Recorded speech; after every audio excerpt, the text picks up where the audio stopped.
ETF index mutual funds నేర్చుకుని stock మార్కెట్లో రాణించాలనుకుంటున్నారా? వెంటనే ఈ నెంబర్కి కాల్ చేయండి. నమస్తే రమగారు. నమస్తే జయ. రమగారు, కొంతమంది మనం చూస్తూ ఉంటే అసలు ఎలాంటి దిగులు కనిపించదండి. చీకు చింత ఏముండదు. మళ్ళీ ప్రాబ్లమ్స్ లేవా అంటే ఎన్నో సమస్యలు ఉంటాయి. పట్టించుకోరా, వీళ్ళు ఎంత అదృష్టవంతులా అనుకోవాలి. కానీ మరీ అసలు ఆలోచనే లేకుండా ఎలా ఉంటారు కదా. ఇళ్లలో వాళ్ళకి ఎంత కష్టమో తెలుసా రమగారు. అలా చీకు చింత లేకుండా హస్బెండ్ కానీ వైఫ్ కానీ ఇద్దరిలో ఒకళ్ళు హస్బెండ్ ఉన్నాడో చచ్చారే ఓయమ్మో కదా. నిష్పూచిగా ఉండే వాళ్ళతోటి చాలా కష్టము. వాళ్ళు ఆలోచించరంటారు రమ్మగారు. అంటే వాళ్ళని బాధించదు మనసు. శాలోగా ఎంతసేపు బాధపడే రకంగా ఉండరు కొంతమంది. అసలు ఎంతసేపు బాధపడదు, కనీసం ఆలోచించాలి కదా. అది కూడా ఉండదు. వాళ్ళు ఆలోచిస్తారు, మనకు తెలియదు బహుశా. అంతేనంటారా? ఎవరి చింత వాడికి ఉంటుంది, కొంతమందికి చింత ఉండదు. రేపటి గురించి ఆలోచన కొంతమందికి ఉండదు. రేపు ఎలాగా, ఎల్లుండేలాగా, అవతల ఎల్లుండేలాగా, పిల్ల పెళ్ళి అయితే ఎట్లా, పెళ్లి కాకపోతే ఎట్లా, పెళ్ళయ్యాక పిల్లలు పుట్టపోతే ఎట్లా, పుడితే ఎట్లా, ఆ ఊరు వెళ్తే ఎట్లా, ఎక్కడికో ఆలోచించేస్తారు. ఆలోచించే వాళ్ళు కొంతమంది, ఏ ఆలోచన లేకుండా ఉండేవాళ్ళు కొంతమంది. దీని మీద ఒక నిర్విచారుడని భలే కథ ఉంది జయ. చెప్పండి. చాలా బాగుంది, ఇంట్రెస్టింగ్గా ఉంటుంది. పాత కథ, 50లోది బహుశా, ఏమన్నా 50 అంతే 50స్లోది అనుకో. తర్వాత ఇప్పుడు గుర్తు చేసుకుంటూ ఉండేదాన్ని ఆ కథ నేను. భలే తమాషాగా ఉంటుంది. ఓ రాజుగారు ఉన్నారు. ఈయన రాజ్యం సుభిక్షంగా ఉంది, ప్రజలు శాంతిగా ఉన్నారు, పెద్ద ప్రాబ్లమ్స్ ఏం లేవు. అంటే జనరల్గా రాజ్యంలో ప్రాబ్లమ్స్ అంటే ట్యాక్సులు ఎక్కువైపోవటము, ఏదైనా ఈతి బాధలు, వర్షాలు పడకపోవటము, అకాల వర్షాలు, అకాల మృత్యువులు, అలాంటివి ఏమీ లేవు. రాజుగారికి తను ఉండాల్సినంత సుఖంగా లేనని ఒక ఫీలింగ్. ఓకే, నేను ఇంకా హ్యాపీగా ఉండొచ్చు, కానీ నాకు హ్యాపీగా ఉండటం రావట్లేదు అనుకుంటాడు. ఆయనకు ఒక దిగులు, నాకంటే సుఖంగా ఉండేవాళ్ళు లేరా అని అడుగుతూ ఉంటాడు ఎంతసేపు. నేను ఉండాల్సినంత సుఖంగా లేనంటే ఈ అధికారులు, ఆయన భార్య, మంత్రులు అనేవాళ్ళు మీ అంత సుఖప్రాణి లోకంలో లేడండి, మీరే హాయిగా ఉన్నారంటే ఆయనకు నమ్మకం ఉండేది కాదు.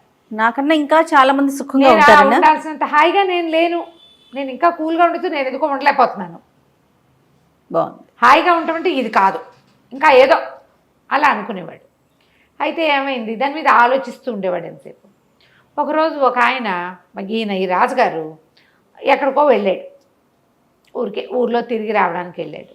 అధికారులు ఎవ్వరు లేరు.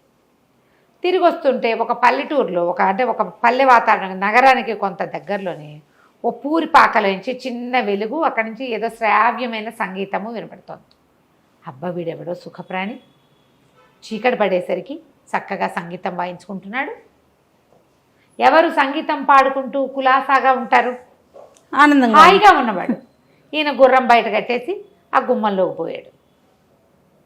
ఈ రాజుగారు రాజు వేషంలో లేడు, సింపుల్గా ఉన్నాడు. ఏదో ఒక బాటసారి వెళ్ళే ఆ ఏకతార మీటుకుంటున్నాడు. ఒక ఆయన టింగ్ టింగ్ వాయిస్తున్నాడు. ఏకతార మీటుతారు కదా, ఆ ఏకతార మీటుకుంటూ చక్కటి పాట, ఎంత శ్రావ్యమైన కంఠము, నిశ్శబ్దంగా నిరామయంగా ఉంది వాతావరణం. ఆ ఇంట్లో ఎవ్వరూ లేరు, పేద పూరి గుడిసె. ఓ మూల ఓ పొయ్యి ఉంది, ఏవో గిన్నెలు కనపడుతున్నాయి, ఓ చిన్న కుక్కి మంచం ఒకటి ఉంది కూర్చోడానికి వీలుగా. ఓ చాపేసుకుని గుంజకానుకుని కూర్చుని ఏకతార మీటుకుంటూ పాడుకుంటున్నాడు. దాన్న కూర్చో అని ఆయన కూర్చున్నాక, అగో ముందు కొండలో మంచినీళ్ళు ఉన్నాయి తాగు అని వాడు మంచినీళ్ళు అయితే ఈయన మీటుకుంటూ పాడుకుంటుంటే రాజుగారు కూడా సంగీతంలో మైమర్చిపోయి విన్నాడు. ఎవరు ఏమిటి అని కనుక్కున్నాడు. ఎంత హాయిగా పాడుతున్నావు, నీకేం బాధలు లేవంటే, ఏం బాధలు ఉంటాయన్నయ్యా, నాకేం బాధలు ఉంటాయన్నా, ఏమున్నాయి, ఏదో కళాయి పనులు చేస్తా, మాటలేస్తాను గిన్నెలకి, నగరంలో తిరుగుతా పొద్దంతా, ఏదో ఒక పావలా అర్ధ రూపాయి దొరుకుతుంది, కాసిన బియ్యం కూర కొనుక్కు తెచ్చుకుంటా, అన్నం వండుకుని తింటా, నేను ఎవరికి పెట్టక్కర్లేదు, ఎవరు నాకు పెట్టక్కర్లేదు, గొడవ లేదు, నాకెవరు లేరే అని ఏడవచ్చు. వాడు ఏడవట్ల, ఏం చేయాలి, ఏముంది, నడిచిపోతుంది కదా. అన్నం తిన్నాక ఇంకేముంది, వెంటనే నిద్ర ఏమీ రాదు. ఏదో సంగీతం చిన్నప్పటి నుంచి పాట పాడుకునే అలవాటు, ఏకతారా పెట్టుకుని పాడుకుంటుంటే సంతోషంగా ఉంటుంది, హాయిగా నిద్ర పడుతుంది, ప్రశాంతంగా ఉంటుంది అన్నాడు.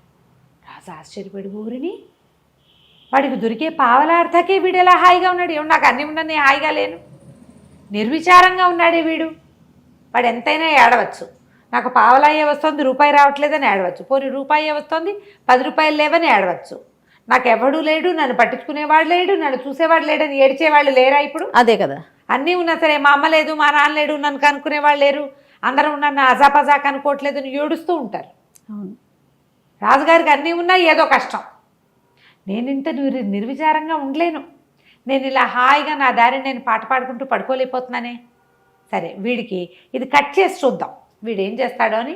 మర్నాడు ఆ రాత్రి వెళ్ళిపోగానే ఊళ్ళో ఎవ్వరూ మాటలేయించద్దు, కళాయి పెట్టించద్దు, అవన్నీ పనులు కోటలోనే అవుతాయి, రోడ్డు మీద తిరిగేవాడికి పని ఇవ్వద్దు అని టంకేయించాడు. వాడి ఆయన తెలివి. మర్నాడు ఈ కళాయి పోసేవాడు ఊరంతా తిరిగాడు, ఎవరు పిలవల, కళాయి ఎవ్వరూ పిలవల. పని లేదు, ఏం చేస్తాం? తిరిగి వస్తూ ఉంటే ఇంటికి ఒక ఆయన, ఒక పెద్ద మనిషిలాగా ఉన్న ఆయన వాకిట్లో నుంచుని గొడ్డలు పెట్టి పేళ్ళు కొట్టుకుంటున్నాడు.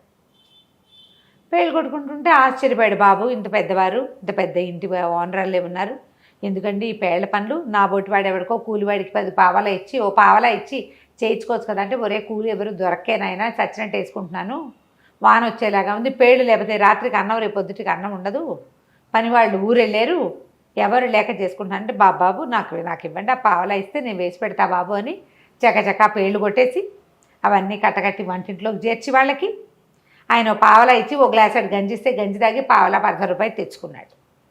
వచ్చేటప్పుడు ఒక గుప్పెడు బియ్యం, ఓ సోల్డ్ బియ్యము, ఒక తోటకూర తెచ్చుకున్నాడు. అన్నం వండు తినేసాడు. అయిపోయి ఆ రోజు ఏకతారం పెట్టుకుంటున్నాడు. రాజుగారు ఇవాళ వీడికి తిండి దొరుకుండదు, వాడు అడుక్కునేవాడు కాదు, పని చేసుకుని బతికేవాడు. ఏం చేస్తున్నాడో చూద్దామని రాత్రి 9 అయ్యేసరికి తయారయ్యాడు. వీడు టింగ్ టింగ్ టింగ్ టింగ్ అని పాడుకుంటున్నాడు. ఎవడెవ్వడి వాడు ఈ జీవుడు, ఎవరికి ఏమవుతాడు ఈ జీవుడు అనుకుంటూ. రాజు ఆశ్చర్యపోయాడు. ఓరిని అని మళ్ళీ వెళ్ళాడు లోపలికి. వెళ్తే, నాయనా బాగున్నావా అన్నాడు. బాగున్నాను, వాళ్ళు ఏం పని చేసావు అని అడిగాడు. అంటే ఏముంది పని చేయడానికి, ఎవరు కళాయికి మాటకి పిలవలేదు, సాయంకాలం వస్తుంటే ఎవరో పేళ్ళు వేసుకుంటూ కనపడ్డారు, చేసి పెట్టాను అన్నాడు. అయితే అప్పటి నుంచి రాజుగారు ఆశ్చర్యంగా ఉంది ఆయనకి. వెళ్ళిపోయాడు. రోజు పేళ్ళు వేసుకునే బతకడం మొదలుపెట్టాడు. ఊరంతా తిరిగి ఎవరికైనా కట్టిపేళ్ళు కొట్టి పెట్టాలమ్మా, ఏదైనా బరువు పని చేయాలా అని హాయిగా రోజు తెచ్చుకుంటాడు. అందుకుముందు మొదటి రోజున 1/2 రూపాయే వచ్చింది, తర్వాత నుంచి రూపాయి రావటం మొదలైంది. హాయిగా కడుపు నిండా తిని ఉంటున్నాడు. మళ్ళీ వచ్చి చూశాడు రాజు, వీడు ఏకతారులో మార్పు లేదు. ఈయనేమంటాడు, వీడు కాయ కష్టం చేయటం వల్ల వీడు నిర్విచారంగా ఉన్నాడు, వీడి కష్టం కట్ చేద్దాం అనుకున్నాడు రాజు. మర్నాడు ఏం చేశాడు, 10 రోజుల తర్వాత ఒక సైనికుల్ని పంపించి, నీకు భటుడు ఉద్యోగం ఇస్తున్నాం, కోటకు పిలిపించారు, భటుడు ఉద్యోగం ఇస్తున్నాము, ఉద్యోగంలో చేరమన్నారు. అనేసరికల్లా ఈ నిర్విచారుడు అన్నాడు, ఎందుకండి నాకు పొట్ట బాగానే గడిచిపోతుంది, నాకు ఉద్యోగం అవసరం లేదు బాబయ్య, హాయిగా గడిచిపోతుంది, నేను సుఖంగా ఉన్నాను అంటే వాళ్ళు ఒప్పుకోలే. దేవుడి నుంచి నీకు ఉద్యోగం ఇవ్వమని ఆర్డర్ వచ్చింది, నువ్వు ఉద్యోగం చేయవలసిందే, ఇదిగో బట్టలు అని భటుడి బట్టలు ఒక కత్తి ఇచ్చారు. కాదంటానికి వీల్లేదు, రాజాజ్ఞ. సరే ఏం చేశాడు, ఆ భట్టుడు బట్టలు వేసుకుని ఆ కత్తి పుచ్చుకుని వచ్చి నుంచున్నాడు. ఎక్కడో కాపలాగా ఏమంటారు, డ్యూటీలు వేస్తారుగా అక్కడ ఇక్కడ అని. 2-3 రోజులకి వాడికి తెలిసింది. అంతకుముందు ఏదో బియ్యం పప్పు ఉంటే వండు తిన్నాడు. 2-3 డేస్కే వాడికి అర్థమైంది, ఇదేంటి నెల జీతం, రోజు పావలా అర్ధం రాదు, దినబత్తెని రాదు, నెల అయ్యాక జీతం ఇస్తారు, ఈ నెల రోజులు తిండెట్లా? వీడేం చేస్తాడో చూద్దామనే రాజు ఎత్తు. ఏం చేశాడు, ఒక కమ్మరాయన దగ్గరికి వెళ్ళి, రాజుగారు తన కత్తి ఇచ్చారు కదా, ఈ సైనికులకి కత్తిస్తారు, ఒక వర కత్తి ఉంటాయి, ఆ కత్తిని కుదవబెట్టాడు ఆయన దగ్గర. కుదవబెట్టి వ్యాపారి దగ్గర ఆయన ఏం చేస్తాడంటే, వ్యాపారి కత్తులు వాళ్ళకి వీళ్ళకి రెంట్కి ఇస్తాడు. తనకి దినవారీ ఓ పావలా వచ్చేలాగా ఏర్పరచుకున్నాడు. ఆ పావలాతోటి ఒక గుప్పెడు బియ్యం కొనుక్కుంటాడు, ఏదైనా ఒక కూర కొనుక్కుని వంట చేసుకుంటాడు. ఈ ఊర ఖాళీగా ఉంది. మొదట్లో 2 రోజులు తెలియదు, 3వ రోజు పరకాయించి చూస్తే ఎవరికైనా తెలిసిపోతుంది. అందుకని ఏం చేశాడు, ఒక వడ్రంగి స్నేహితుడు ఎవరో తెలిసిన వాడు ఉంటే, అన్న ఇందులో పట్టేందుకు ఒక కత్తి చేసి పెట్టమని చేయించుకున్నాడు. బయట నుంచి చూస్తే పిడి ఉంటుంది, కత్తి ఉందనే అనుకుంటారు, కానీ అది కొయ్య కత్తి. తెలివితేటలు చూడండి. 4 రోజులు గడిపేశాడు. 20 రోజులు గడిచింది, 25 రోజులు. రాజుగారికి ఆశ్చర్యం వేసింది. ఓ రోజు రాత్రి వచ్చాడు చూద్దామని. వీడు టింగ్ టింగ్ వాయించుకుంటున్నాడు, పాడేస్తున్నాడు నిర్విచారంగా. రాజు ఆశ్చర్యపోయాడు, ఎట్లా వీడు చేస్తున్నాడు, ఇప్పుడు వెళ్ళి అడగలేడు. అందుకని ఏం చేశాడు, ఓహో వీడు ఊరికే సైనిక వృత్తి ఇచ్చాం వీడికి, వాడు అక్కడ ఇక్కడ ఊరికే రుంచుంటాడు పారా హుషారు అనుకుంటూ, వీడికి పెద్ద పని చెప్పాలి. రక్తం చూడలా వీడు యుద్ధ సైనికుడు కాదు, వీడికి నెత్తురు చూపించాలి, వీడికి అప్పుడు వీడి సుఖమంతా పోయి భయం వేస్తుంది వాడికి. అసలు అంత కక్ష ఏంటో రాజుకి తనకంటే వాడు హాయిగా ఉన్నాడనే విషయాన్ని ఓర్చుకోలేకపోతున్నాడు. రాజే. మనమైనా అంతే కదా జయ, మనకంటే అవతల వాళ్ళు హాయిగా ఉన్నారని అనిపిస్తే మంటగా ఉండదా? కానీ అలా కక్ష సాధిస్తారా? మనకు అవకాశం లేదు, రాజుకి అవకాశం ఉంది. ఏదైనా అనవా జయ మనం, వాళ్ళకేంటి అంటాం సాధారణ రమ్మగారు. ఈ డ్రెస్ ఎంత నచ్చినా సరే ఈ డ్రెస్ నీకు సూట్ కాలేదు, అలా ఉంటే బాగుండేది, ఇందులో ఈ పువ్వులు లేకపోతే బాగుంది, ఏదో ఒక వంకి ఓర్చుకోలేనితనం ప్రతి మనిషికి 100% ఉంటుందండి. అవకాశం వచ్చినప్పుడల్లా ఆవిడ అట్లా ఇట్లా వేరే ఒక రూపంలో అయినా అనేసి ఆ కక్ష తీర్చేసుకుంటూ ఉంటారు. రైట్. మనుషులు కదా, మనుషులకి అలాంటివే ఉంటాయి భావాలు. వాటిని అరిషడ్ వర్గాన్ని జయించలేం మనం, రాజుగారు అసలు జయించలేము. ఏం చేశాడు, మర్నాడు ఒక ఖైదీకి ఉరిసి ఇది ఉంది, మెడకోసేయాలి వాడిది, ఏమనాలి దాన్ని, ఊరి శిక్ష, తల ఉత్తరించటం, నరకటమే,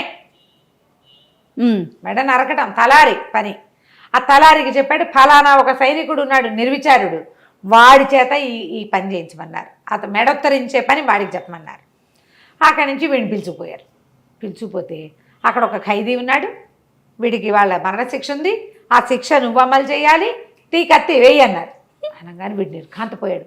ఒకటి భయం వేసింది, రెండోది ఇంకో భయం వేసింది, కత్తి లేదు కదా, లేదు, కొయ్య కత్తితో ఎట్లా చేస్తాడు. అదే అయితే లబలబలాడుతూ అన్నాడు, అయ్యా తలారన్నా నాకు ఈ పనులు అలవాట్లేదు, నేను ఏదో మామూలుగా మాటలేసుకుని బతికేవాడిని, ఎందుకో ఉద్యోగం వచ్చింది, బాబు నాతోటి ఇవన్నీ కాదు, ఒట్టి సైనికుడి పని అంటే కాపలా పనే కదా అనుకున్నాను, ఈ చావుల పనులు నరకటాలు అవి నేను చేయలేనన్నా అంటే పలారు ఒప్పుకోలే, కఠినంగా చెప్పాడు. నీ పేరు చెప్పారు, దేవుడి నుంచి నీతోటి శిక్ష అమలు చేయించమని వచ్చింది, చేయవలసిందే రాజాజ్ఞ, ఇక కుదరదన్నాడు.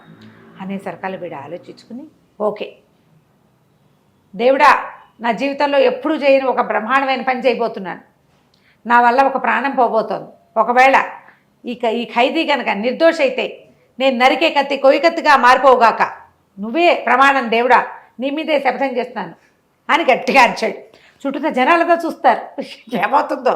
వీడు ఏనాడు అలాంటి పనులు చేసిన వాడికి వీడు మాటలేసేవాడని కొంతమందికి తెలుసు, సైనికుడు ఊరికే పారా హుషారంటాడని ఇంకొంతమందికి తెలుసు.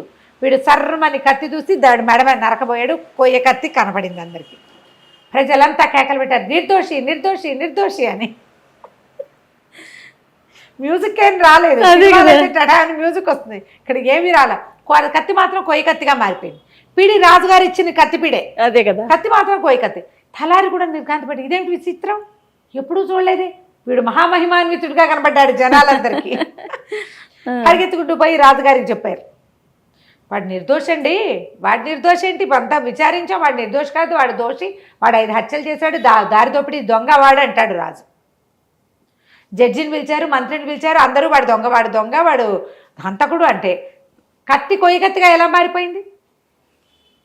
ప్రజలు ఒప్పుకోటాల, నిర్దోషికి శిక్షిస్తారా? మేము చూస్తుండగానే కత్తి కొయ్య కత్తిగా మారిపోయింది. కేకలు పెట్టేసి జనాలంతా క్యాండిల్ ర్యాలీ లాంటిది చేయటం మొదలుపెట్టారు. రాజుగారు ఆశ్చర్యపోయి, ఈ నిర్విచారుడు, ఈ పాటగాడు ఉన్నాడు కదా సంగీత పాడుకునేవాడు, వీడిని పిలిచాడు. ఒరే నాయన ఏంటి కథ అంటే, నేనేం చేయను ప్రభు, ఇలా జరిగిందండి చెప్పేశాడు. చెప్పంగానే రాజుగారు అనుకున్నాడు, వాడు హాయిగా ఉండటానికి అలవాటు పడ్డవాడు, వాళ్ళు నిర్విచారంగానే ఉంటారు, వాడికి డబ్బులు ఉన్నాయి, లేదు ఉద్యోగం ఉంది, పదవి ఉంది, ఇవి కాదు, అంతే. నిర్విచారంగా ఉండటం వాడి మనస్తత్వం. డబ్బుంటే సుఖంగా ఉంటారని, రాజైతే సుఖంగా ఉంటారని, ఉద్యోగం ఉంటే సుఖంగా ఉంటారు కదా, సుఖంగా ఉండటం అనేది ఒక తత్వం, అంతే. ఏదున్నా లేకపోయినా ఆ ఖైదీకేమో ఉరి శిక్షని మరణ శిక్ష చేసి మరి ప్రజల్లో గొడవ వస్తుందిగా, వాడికేమో ఆజన్మాంతం జైలు శిక్ష విధించి ఈ పాటగాడిని నీకు చేతొచ్చిన పని చేసుకో అని చెప్పి వదిలిపెట్టేశారు. ఏమైనా ఇవ్వమని అడిగితే ఏం వద్దండి, నా బతుకు నేను బతుకుతాను అన్నాడు. పావలా అర్థం వస్తే చాలు, ఏకతారం మీటుకోవడానికి అంతకంటే ఏం కావాలి, అంతే. హాయిగా దాన్ని పోయాడు. రాజుగారు ఆ తర్వాత నాకంటే సుఖంగా ఎవడున్నాడు అని చూడడం మానేశాడు. సూపర్, వాడి తెలివితేటలు సూపర్. నమస్తే రమ్మగారు. నమస్తే.